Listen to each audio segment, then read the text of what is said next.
France. C'est ça, ça se mange sans Mickaël ne fait pas de bruit, mais il va vous croquer. Bonjour Mickaël. Bonjour Cyrielle. Bonjour Jonathan. Bonjour. Alors déjà, laissez-moi faire une dédicace à mon père, parce que c'est grâce à lui que j'ai connu le Bureau des légendes. Alors vraiment, merci papa. J'ai vraiment passé de super moments en vous regardant dans votre rôle de Raymond Sisteron. Vraiment, j'ai adoré cette série. Raymond, c'est votre personnage dans le Bureau des légendes, pour ceux qui ne savent pas. Alors comme votre personnage, c'est le seul à avoir une vie sentimentale aussi désastreuse que la mienne, on pourrait échanger et faire une série sur la mienne. Je suis pas espion et pourtant je galère encore plus que vous à pécho. J'avais toujours rêvé d'être espion, car quand je regarde un film... Je galère pas du tout. Non, mais on parle de la fiction, bien sûr. Non, mais là, non, attendez. Raymond, il a 2-3 galères. Moi, j'ai quelques hein. principes professionnels sur lesquels je ne déroge jamais. Laissez-moi. Écoutez, j'ai déjà assez de problèmes dans la série. Ouais, bah justement, je vais y venir des problèmes sur la série. Moi, j'ai toujours rêvé d'être espion, parce que quand je regarde un film ou une série, je rêve toujours de devenir le personnage. Mais quand j'ai vu qu'ils vous ont coupé la jambe à partir de la saison 2, je me suis dit, oula, très peu pour moi, je crois qu'on va rester surveillant. Honnêtement, c'est pas pour moi. Ça vaut mieux pour moi et pour la France surtout. Alors, je suis là aujourd'hui pour parler de votre plat préféré. J'ai vu que vous étiez originaire de Bruxelles, en Belgique. Donc, vous aimez vraiment un plat typiquement belge, vu que c'est le poulet au lait de coco de curry. C'est ça ? Ouais. Vous adorez ça ? Ouais, bah c'est ça.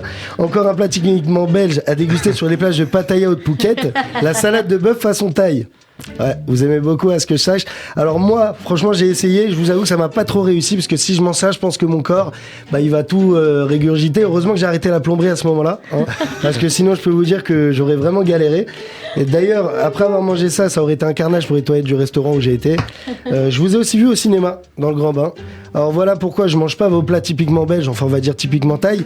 Parce que bon, si j'avais mis le slip rouge, je pense que j'aurais eu la grâce d'Alban Ivanov et de Philippe Catherine en même temps. Pour les auditeurs qui nous écoutent et qui nous regardent, je pense que si vous avez l'image en tête, vous allez comprendre. Quand je vous parle, j'ai l'impression que vous êtes un peu un membre de la famille. Alors voilà, tellement je vous ai vu dans ma télé, je peux vous appeler Tonton John ? Ça vous gêne pas ? Non. À votre âge, ça va. Parce qu'en fait, tonton, pas un rapport pervers, quoi. On va se voir la semaine prochaine chez Papy. C'est un enfant qui me le dirait. Ouais, voilà, c'est ça. Ah non, là c'est pas pareil. Non, moi, je vous dis, on va se voir la semaine prochaine chez Papy et Eddie Mitchell dans les salles obscures. Avec plaisir. La star de votre film pour un petit miracle. Toto Eddie, un des acteurs principaux de votre nouveau film, qui rien que la bande-annonce m'a donné envie de me rapprocher de mes grands-parents et surtout de voir ce film. Merci pour ça, tonton Raymond, et bravo pour cette carrière, Jonathan. Merci beaucoup. Et je rappelle quand même que le film est en salle aujourd'hui. Merci Mickaël Koskas. Rendez-vous bien sûr sur votre compte Instagram mickaël.koskas et sur TikTok Mickaël Koskas Off si mon info est bonne.